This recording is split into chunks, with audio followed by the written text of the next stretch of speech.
Radio Andalucía Información, la revista, con Araceli Limón.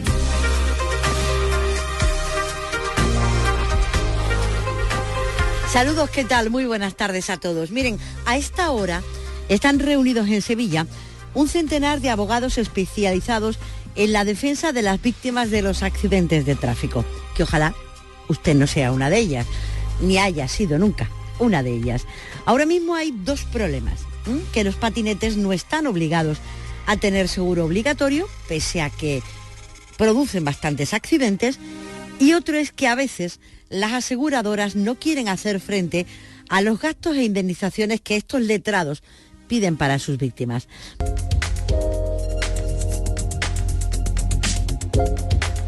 Hace algo más de media hora ha comenzado en Sevilla un congreso que reúne a más de 100 abogados especialistas en defender a víctimas de accidentes de tráfico. Les planteaba hace unos instantes cuáles son los dos principales problemas que tienen en la actualidad, pero queremos hablar con ellos, porque no sé si usted ha tenido alguna vez un accidente, aunque sea leve, y se ha enfrentado posteriormente a todo el mundo que se abre con las aseguradoras, las indemnizaciones, las reparaciones y todas esas cosas. Pues de eso vamos a hablar. Alberto Salas, presidente de la Asociación de Víctimas de Accidentes de Tráfico. ¿Qué tal? Muy buenas tardes. Hola, muy buenas tardes. ¿Qué tal? Bueno, en el congreso que celebran ustedes hoy y mañana en Sevilla hablan del seguro obligatorio de vehículos de movilidad personal y de la responsabilidad civil derivada. Me imagino que está referido al seguro de los patinetes, ¿no? Bueno, efectivamente, una de la problemática que se está dando en nuestra sociedad actual es los siniestros con ocasión de la circulación del uso de patinetes. Actualmente no hay una reglamentación sobre la obligatoriedad del seguro y está ahora mismo precisamente en trámite. La Administración, el Gobierno está precisamente redactando la norma y confiamos en que el seguro obligatorio al final sea una realidad porque tiene unas consecuencias jurídicas y de protección a las víctimas que son desconocidas para la ciudadanía, y eso haría que cualquier víctima de un patinete pueda tener garantizada la responsabilidad civil, es decir, la indemnización que le corresponda, que ahora, por el contrario, no se da, puesto que no hay un seguro obligatorio y, por tanto, muchos de esos vehículos no cuentan con un seguro que pueda velar por esas víctimas en caso de siniestro. Por cierto, ahora mismo cuando una persona tiene un accidente con un patinete, no recibe ninguna compensación ni nada, no tiene derecho a nada. A ver, la responsabilidad del causante del patinete conlleva que el causante, o si es un menor, sus progenitores, se hagan cargo con su patrimonio personal. Esto tiene una doble perspectiva. La perspectiva primera es que no sea solvente ese conductor o la familia de ese conductor, en cuyo caso la víctima quedaría desprotegida porque ahí en ningún caso el consorcio abonaría ningún tipo de indemnización, pero es que por otro lado, el otro punto de vista, caso de que fuera solvente, puede abocar a la familia responsable de ese accidente o de ese menor a perder todo su patrimonio para hacer frente a las indemnizaciones que puedan corresponder. Pensemos que un patinete que circule por una acera y que deje a una persona en una silla de ruedas o fallezca a consecuencia del accidente, puede conllevar unas indemnizaciones millonarias que llevaría a la ruina a esa familia, con lo cual es una protección no solo de las víctimas, sino también de los propios usuarios y, en este caso, si es menor, de los familiares, de los padres de ese conductor. Pensamos que es una garantía que la sociedad está clamando a gritos. Por eso es tan necesaria esa obligatoriedad del seguro para los patinetes, imagino, claro. Efectivamente, porque según los cálculos actuariales, la prima, el precio que se paga por ese seguro va a ser algo muy reducido. Sin embargo, va a haber una garantía para toda la ciudadanía, tanto víctimas como causantes. Piénsese que fuésemos con un turismo, que no tuviésemos seguro y provocáramos un accidente con varios lesionados o fallecidos. Sería la ruina para esa persona y, a su vez, las víctimas no verían satisfecho su derecho a la indemnización. Es que no se explica que esto todavía no esté en marcha. Afortunadamente está en estudio y nos dicen por parte del ministerio encargado que bueno, que se está estudiando y que parece ser que se va a reglamentar. De hecho, tenemos la primera ponencia de esta tarde jueves. Una de las personas que está interviniendo, coordinando la norma, es el ponente que viene y nos va a contar en qué trámite está eso, porque es una necesidad urgente que requiere la ciudadanía, sin más demora. Y tanto que sí. ¿Qué es el seguro voluntario, señor Salas, de lo que también van a hablar en el Congreso? Bueno, el seguro voluntario, con carácter general, es un seguro que complementa al obligatorio, de manera que tiene unas coberturas o unas cuantías que exceden y complementan el obligatorio. Ahora nos podemos encontrar, por ejemplo, en caso de un accidente con un patinete, con un seguro voluntario. Un usuario de un patinete, de una bicicleta, puede asegurar con una aseguradora la responsabilidad civil que pueda cometer con ese vehículo, o incluso el seguro de hogar tiene unas garantías complementarias, voluntarias, que pueda cubrir los daños que ocasiona un patinete. Pero ¿cuál es el problema? Que esos seguros voluntarios, si nos ceñimos al tema de patinetes y bicicletas, están limitados en cuantía. A diferencia que el obligatorio, que tiene unos límites también, pero que son por ley y que son enormes, más de 80 millones de euros, que evidentemente para ocasionar un siniestro de esa categoría tendría que ser algo muy grave. Evidentemente el voluntario, con unas limitaciones de 100.000, de 150.000 euros, en muchas situaciones nos podríamos encontrar que no daría esa cobertura mínimamente los daños producidos.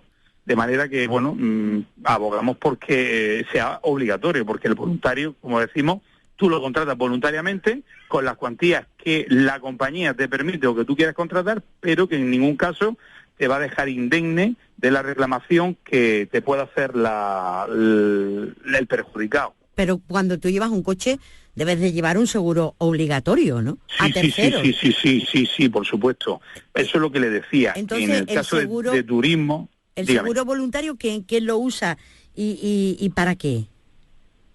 A ver, porque el seguro voluntario, como tal, hay muchas ramas, muchas modalidades. Normalmente cuando uno contrata un seguro para un turismo, hay una parte de la cobertura es seguro obligatorio y las compañías suelen añadir una cobertura por seguro voluntario, que te mejora esas coberturas del obligatorio, ¿vale? Sí. Que tiene una trascendencia, pues, por ejemplo, en los temas de alcoholemia, el que haya o no la existencia de seguro voluntario con determinadas condicionantes puede hacer que la persona que conduce y que provoca unos daños, si va bajo los efectos del alcohol, su compañía se pueda o no hacer cargo de esos daños. Normalmente lo tienen excluido en las pólizas, incluso en el voluntario, pero es por poner un ejemplo que si no cumple ciertos requisitos, ahí el seguro voluntario cubriría los daños que pudiera provocar con ocasión de la conducción bajo las bebidas alcohólicas, que por el obligatorio, por propia ley, la compañía podría reclamarle al tomador del seguro esa cuantía que pagara la víctima. Al que provoca el accidente.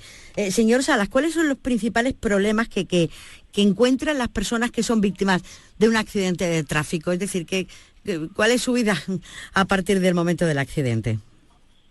Bueno, evidentemente las cuestiones personales de movilidad, de salud, son las más graves, las más urgentes y, por desgracia, las que más preocupan.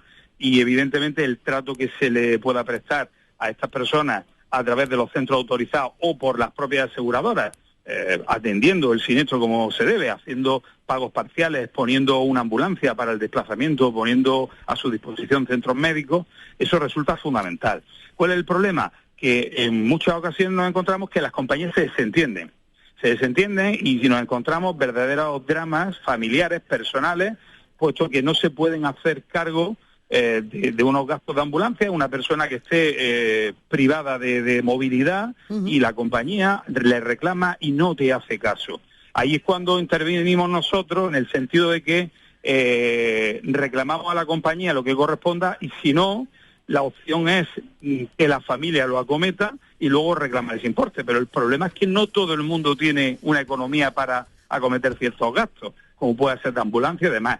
Y ahí un poco nuestra asociación lo que pretende es que, velar porque las compañías cumplan lo que la ley dice, que en definitiva es atender a las víctimas, mitigar el daño que se ha producido y que efectivamente quedan en una situación de desamparo en muchas ocasiones. A diferencia de que las compañías son unos gigantes económicos y tienen el poder de decidir si a esta persona se le da asistencia o no. Y ahí es donde intervenimos nosotros para que luego todas esas cosas, en caso de que haya que ir a un procedimiento judicial, pues podamos hacerlo valer y, lógicamente, con las penalizaciones e intereses que puedan corresponder. Además, hay que tener en cuenta que cuando una persona es víctima de un accidente de tráfico, digamos, es cuando está más vulnerable y necesita más ayuda y más asesoramiento, ¿no?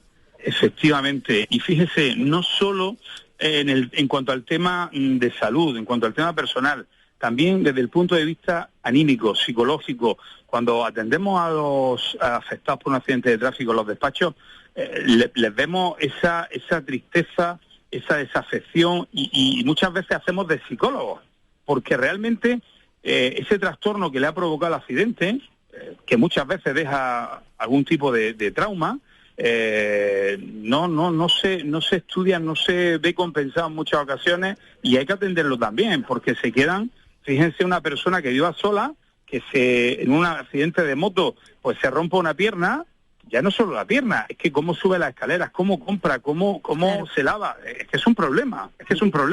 Y muchas veces las compañías nos ponen zancadillas, no nos permiten ponernos, por ejemplo, una tercera persona o una empresa que vaya por la mañana a este señor a limpiarle, a comprarle, a hacerle este tipo de cosas, ¿no? Son todos problemas por parte de las compañías. Todos consideran que es excesivo y no consideran, sin embargo, que hay un quebranto en la vida cotidiana de esa persona. La verdad y bueno, esa es la problemática, y nosotros peleamos por eso, estamos peleando porque justamente se indemniza a las víctimas. Es un camino arduo, complicado, con muchas zancadillas que se nos pone por parte de las compañías.